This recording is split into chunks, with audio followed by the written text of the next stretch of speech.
महाभारत महाकाल में कहा गया है कि अर्जुन के पास एक विशेष बाण था जो तरकश से निकलने पर 1 होता है, धनुष से छूटने पर 10 का हो जाता है, लेकिन लक्ष्य तक पहुंचने पर वही तीर 1000 में परिवर्तित हो जाता है।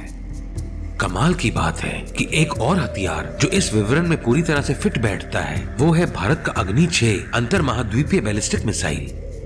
परमाणु हथियार ले जाने वाली ये मिसाइल 15 किलोमीटर से अधिक की दूरी पर 11 लक्ष्यों तक मार कर सकती है।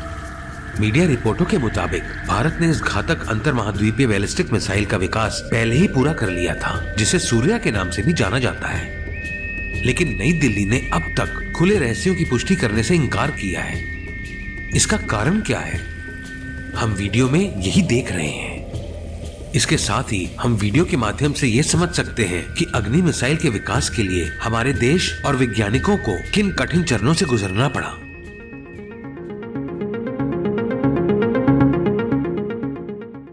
एक देश की सैन्य शक्ति न केवल बेहतर हथियार विकसित करने से बल्कि लक्ष्य को सटीकता से भेदने के लिए उपयोग करने की क्षमता प्राप्त करने से भी सिद्ध होती है।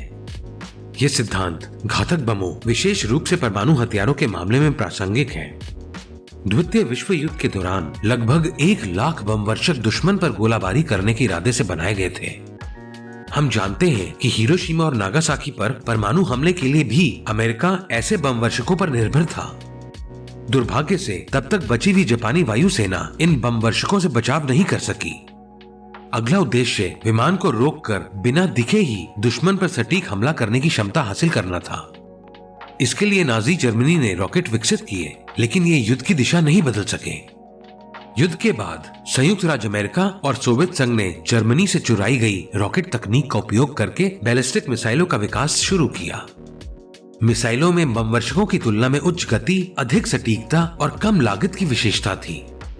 बाद में दूसरों पर बढ़त बनाने के लिए उनके तरकश में शक्तिशाली मिसाइलों को शामिल करने की होड़ थी। ये सब उनके बीच शीत युद्ध का कारण बना, जो बाद में तेज हो गया। इसके साथ ही दुनिया परमाणु हथियारों की होड़ में भी फिसल गई है। इसके परिणाम स्वरूप घातक परमाणु हथियार ले जाने वाले महाद्वीपों को पार करने में सक्षम अंतर महाद्वीपीय बैलिस्टिक मिसाइलों का विकास हुआ। इसके साथ दोनों गठबंधनों ने ऐसी मिसाइलों का प्रभावी ढंग से मुकाबला करने में सक्षम एंटी बैलिस्टिक मिसाइल सिस्टम विकसित करके इस खतरे को बेअसर कर दिया। अगला प्रयास ऐसी मिसाइलें बनाने का है जो इस रक्षा प्रणाली को भी मूर्ख बना सके। परिणाम MIRV रॉकेट थे, जो एक ही मिसाइल में कई वॉरहेड्स से लैस थे। यहाँ तक कि दुनिया की सबसे उन्नत एंटी बैलिस्टिक मिसाइल प्रणाली भी 10-11 परमाणु हथियारों के साथ लॉन्च की गई MIRV मिसाइल के सभी पेलोड से बचाव नहीं कर पाएगी। एक अकेला परमाणु वॉरहेड गंभीर नुकसान पहुंचाने के लिए काफी है। हम मंत्री कम में समहारा और आयरन मैन में जेरिको को भूल नहीं सकते।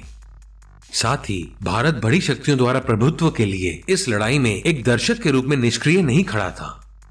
हालांकि शीत युद्ध से प्रत्यक्ष रूप से प्रभावित नहीं होने के बावजूद भारत के लिए अपने खतरनाक पड़ोसी को दूर रखने के लिए बैलिस्टिक मिसाइल को हासिल करना अनिवार्य था।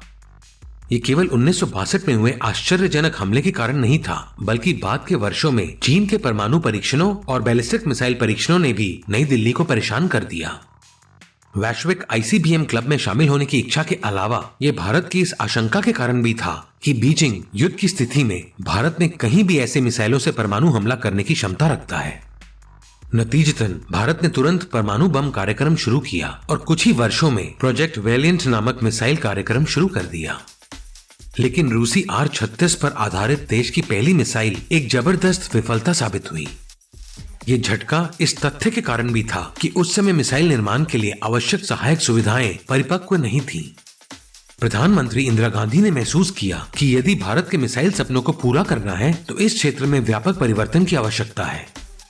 ये इंदिरा की इच्छा थी कि इसरो ने असैन्य रॉकेट प्रौद्योगिकी में भी जो सराहनीय प्रगति हासिल की है वो रक्षा के क्षेत्र में भी हासिल की जाए। इसके लिए प्रधानमंत्री ने परियोजना के शीर्ष पर तकनीकी ज्ञान और अच्छे नेतृत्व वाले व्यक्तियों को नियुक्त करने का संकल्प लिया। इसके बाद डॉक्टर APJ अब्दुल कलाम ने, जो बाद में भारत के राष्ट्रपति बने, परियोजना की कमान संभाली।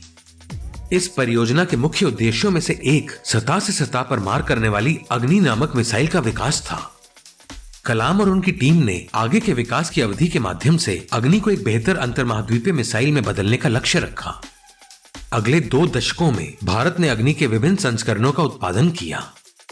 अग्नि एक मध्यम दूरी की मिसाइल थी जिसकी मारक क्षमता महज 1000 किलोमीटर थी, लेकिन अग्नि 5 तक ये 8000 किलोमीटर की मारक क्षमता वाली बेहतर अंतर्माद्वीपीय मिसाइल बन गई। पहले ही डीआरडीओ ने अग्नि 6 सुपर आईसीबीएम का प्रारंभिक डिजाइन पूरा कर लिया था। पिछले दशक के मध्य में उत्पादन शुरू हुआ। माना जाता है कि कम से कम 20 मीटर लंबी और 1 मीटर से अधिक व्यास वाली इस विशाल मिसाइल की रेंज 12000 किलोमीटर है। इसके अलावा ये विभिन्न स्थानों को नष्ट करने के लिए 750 किलोटन विस्फोटक क्षमता के 11 परमाणु हथियार ले जाने में सक्षम माना जाता है। गौरतलब है कि ये अमेरिका द्वारा हिरोशिमा पर इस्तेमाल किए गए लिटिल बॉय परमाणु बम की ऊर्जा से 50 गुना अधिक है। यह भी बताया गया है कि ये मिसाइल तय प्रक्षेपण वर्ग से विचलित होने और लक्ष्य को सटीक रूप से भेदने की क्षमता रखती है। बढ़ी हुई रेंज के अलावा ये मिसाइल तेजी से तैनाती के लिए भी जानी जाती है। भूमि आधारित प्रक्षेपकों के अलावा अग्नि 6 में पनडुब्बियों से प्रक्षेपित करने की क्षमता भी होगी। इसके प्रभावी तैनाती के लिए देश के सीमावर्ती इलाकों में मिसाइल साइलो बनाए जा रहे हैं। लेकिन भारत अग्नि 6 मिसाइल के इन खुले रहस्यों की भी पुष्टि करने को तैयार नहीं है। इसका मुख्य कारण मिसाइल की रेंज है। 8000 किलोमीटर की मारक क्षमता वाली अग्नि 5 मिसाइल भारत के आसपास के क्षेत्र में पारंपरिक दुश्मनों का मुकाबला करने के लिए पर्याप्त है। इसके विपरीत अग्नि 6 अपनी बढ़ी हुई सीमा के कारण पश्चिमी यूरोप और यहां तक कि ऑस्ट्रेलिया पर भी हमला करने की क्षमता प्रदान करता है। लेकिन इन देशों के साथ मजबूत संबंध रखने वाले भारत को फिलहाल ऐसी क्षमता की जरूरत नहीं है। वहीं इतिहास हमें सिखाता है कि दुश्मन हमेशा दुश्मन नहीं रह सकता या दोस्त दोस्ती रहेगा। इस दृष्टिकोण से ये अनिवार्य है कि हम वर्तमान अंतर्राष्ट्रीय संबंधों को हमारे हथियारों के विकास में बाधा बनने की अनुमति ना दें। ठीक उसी दूरदर्शिता के कारण भारत ने सार्थक मौन से अग्नि 6 के बारे में सभी मीडिया रिपोर्टों का सामना किया है। कहा जाता है कि मौन विद्वान का अलंकार होता है, माने वाणी चांदी है लेकिन मौन सोना है। जय हिंद।